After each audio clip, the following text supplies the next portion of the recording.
قصه برادر عبدالله حذافه را گوش کنیم. چقدر برادری داشتن. وقتی که در روم بسیار حکومت اسلامی که خلافت حضرت عمر بود دائم تهدید میکرد، امروز هجوم میکنم، فردا هجوم میکنم، حضرت عمر بر مقصد آمد که هجوم علیه امپراتور روم که هرقل بود انجام دهد. حضرت عسکرها را آماده کرد، هجوم به امپراتور روم کرد. شما هم میدانید که دوره خلافت حضرت عمر خیلی بزرگی ها داشت، خیلی برتری ها داشت که دو تا همون امپریای بزرگ فارس و روم حضرت عمر شکستگی بود و اونها را مسلمان کرده بود. هجوم کردند.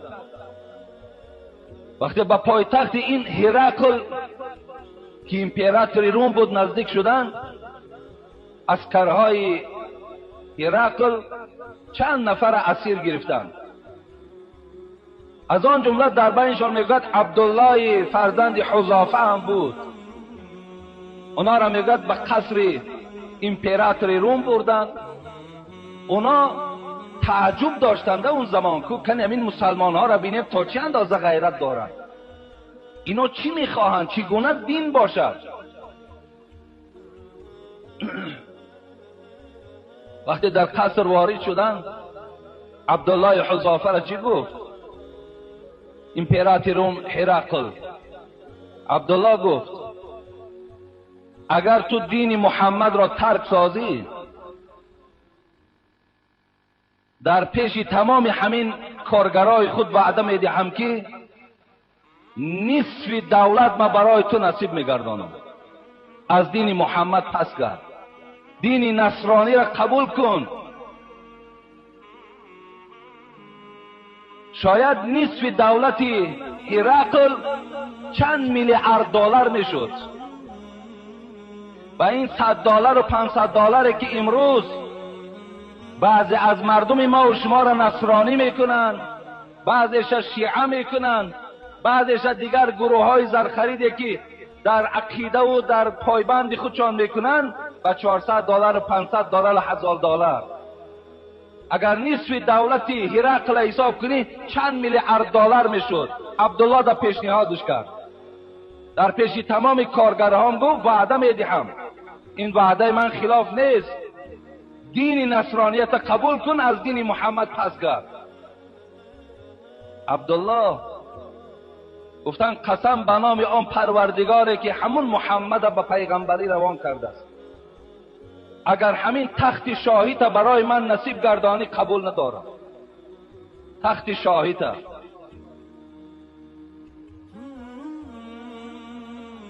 هرقل بسیار در غضب شد، سخن شاه را رد کردن. شاه نازک می شود، در حال گفت قبول نمیکنی؟ گفت نه قبول ندارم. گفت آنچنان عذابت میکنم که فریاد تو را گفت تمام همین شهر میشنود. گفت من بر همش تیار هستم. فرمان داد که برده گفت 4 میخش کنید، دست ها در میخ، پای ها در میخ، با سر نیزه ها عذابش کنید. تصور کنید وقتی میگه 4 میخ کردن عبدالله را عذابش میدادن، فقط اطرافی هاش سخن می آوردن. هرقل هرچی عذاب میگوییم از زمین یک کلمه نمیگردد، لا اله الا الله، لا اله الا الله میگوید، دیگر هیچ چیز نمیگوید. از عذاب بسیار خودی هرقل مانده شد. گفت خیلی پایانش کنید. پایانش کردن. عبدالله گفت انمون بشکه آبی که میبینی،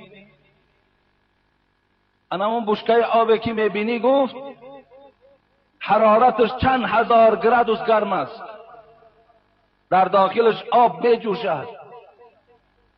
الحال گفت دین محمد ترک نمیسازی، وارد انمون بشکه آب میکنم.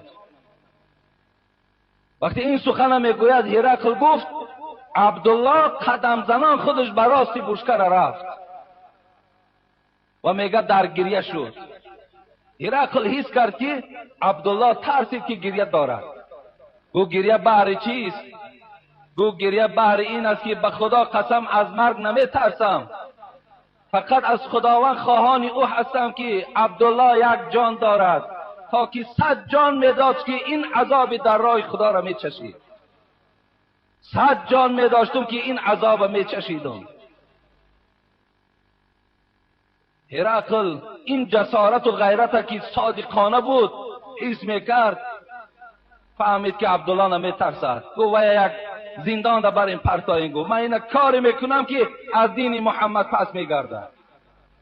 در زندان گذاشت و یک زنی عریان که تماما لباس نداشت در غرفه عبدالله در آورد. گو میروی در پیش عبدالله رقص میکنی، عبدالله را کاری میکنی که در ذوق میاری تا که از این دین گردد. این زن عریان، این زن لوچ، بعضی زنهایی که امروز ملت تاجیک هم شرمنده کردن، بعضی زنهایی که امروز صحنه تاجیک حرام کردن، بعضی زنهایی که ملت تاجیک به تاجیک بودنش افتخار داشت، افتخار تاجیک امروز شکستن. مثل همون بعضی زنهایی که اصلا مادر و بیبی های ما و شما این گونه لباس در بر نداشتن، امروز می پوشند. ملت را رفت چون آیین زده است،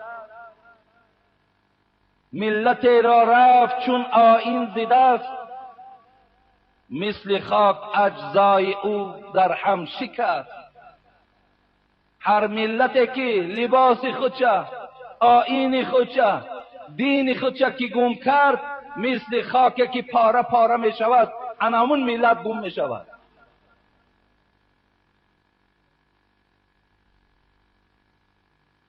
خدا نگه دارد. حضرت علی گفتند الایمان عریان. حضرت علی، میبخشید سخن حضرت علی نیست، حکمای ما و شما دوستای خداست. ایمانی که شما دارین عریان است، میگوید لوچ است. لباسه تقوا، لباسش ایمان. باید لباس پوشانیدن در کار، ایمان باید لباس داشته باشد. حضرت گفتن لباسه تقوا، لباس ایمان تقواست، خدا ترسی است. و زینته حیا، زینت ایمان، زیباگی ایمان این حیاست، حیا داشتن است.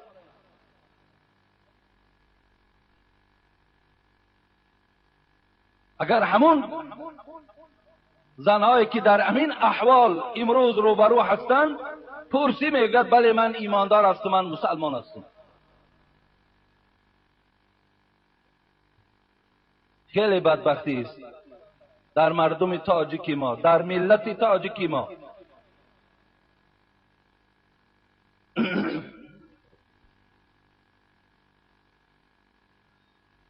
همون گونه زن عریان آوردن پیش عبدالله ده. عبدالله با همون زحمتی که داشت عبادت میکرد. این زن یک شبانه روز همراه عبدالله ایستاد. بعدا هرقل دعوت کرد کو بیا چه اخبار داری؟ گفت تو مرا نزد انسان روان کردی یا نزد یگان سنگ روان کردی؟ او هیچ توجه به سوی من ندارد. او انسان هم نیست، اون مردک هم نیست. حالا امروز بعضی از مردای ما و شما چشمامون طرف همون زنهای بی معنی و فحش و فاحشه میگردانیم. همه ترسیم که این چشمها هم زینار دارن، اینا در پیشگاه خداوند عذاب داده میشوند. یک بار نگاه کردن اگر یک بار نافهمیده باشد بخشیش است، دویم بار نگاه کردی به ضرر جان توست. هیچ توجه ندارد.. گفت هرقلم در غیرت عبدالله قائل شد، گفت آخران گفت کاری که نسبتی او میکنم این است 3 روز چیز به او ندهید. فقط در پیشش گفت یک ظرف در گفت عرق برده مانین، در یک کاسه گفت گوشت خوب مانین. شاید این حرام خورد، طبیعتش به حرام آلوده شود، از این دین پاک گردد.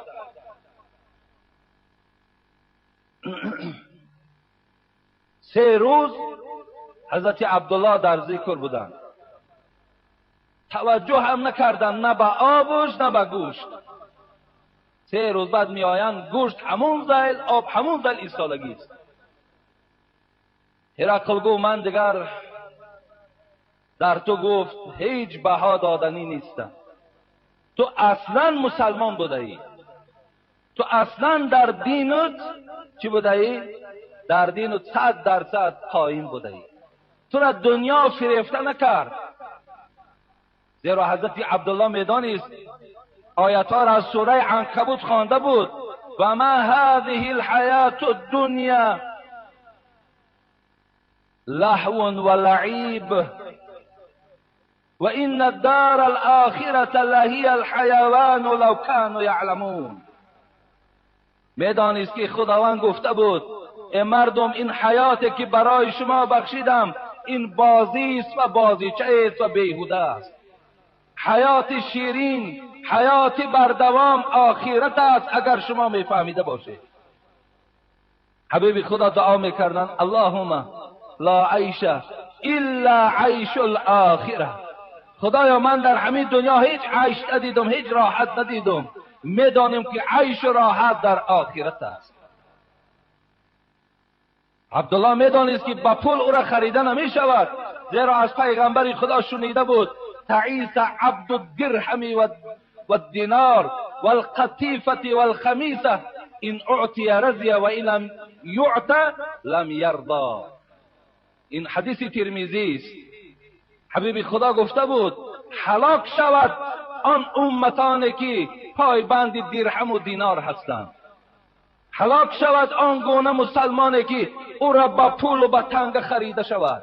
والقطیفه والخمیسه، هلاک شود آن بندگانی که با گلیم و با چادر و با پشاکه و یا فریب میکنند. ببین حبیب خدا تعیس عبد الدرهم و الدینار والقطیفه والخمیسه، هلاک شود بود.